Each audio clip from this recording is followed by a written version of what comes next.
The latest on Capitol Hill, House Republicans are holding a hearing focused on impeaching Secretary of Homeland Security Alejandro Mayorkas over his handling of the migrant crisis at the southern border. This as lawmakers say they're making good progress negotiating a supplemental national security package that includes funding for border security as well as aid for Ukraine and Israel. ABC's Jay O'Brien joins me now for more on that. Jay, House Republicans are now backtracking on demands that Secretary Mayorkas testify in person, saying they'll accept written testimony. The White House is slamming the whole impeachment effort, calling it baseless and a stunt. So what's the latest on this? So House Republicans say that they're asking for that written testimony because Mayorkas has rescheduled or just said he can't go to the various dates that they have offered him for an in-person before the committee testimony. That's something that we've heard DHS is disputing.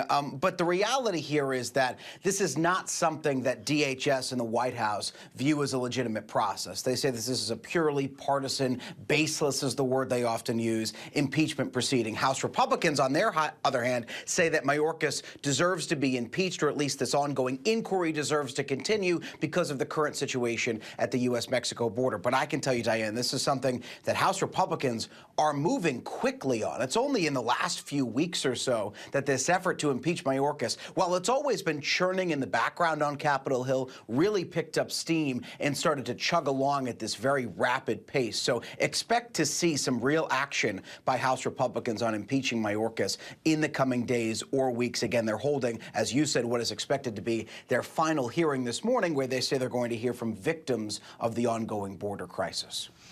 Meanwhile, Jay, President Biden and top congressional leaders met yesterday to discuss reforms for the southern border and funding for Ukraine. House Speaker Mike Johnson said he understands the necessity for Ukraine funding, but he stressed the needs for change at the border. So what came out of yesterday's meeting, and where did it go from here?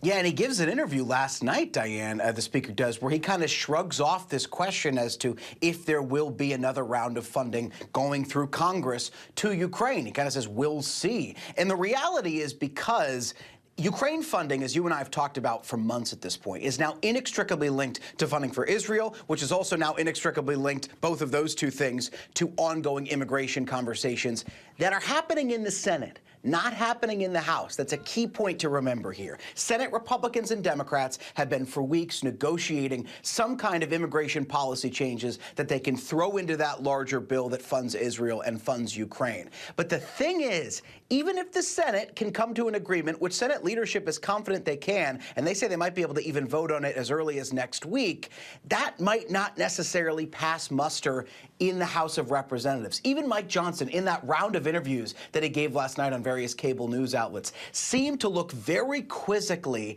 at those ongoing negotiations in the Senate, seeming to indicate that if they don't have hardline border security provisions, the kind that are not likely to make it into that Senate package because you would need a lot of Democrats to back that Senate package, Mike Johnson is not going to put it on the House floor for a vote. So Mike Johnson can really be the spoiler in all of this, and right now he's indicating that he will be.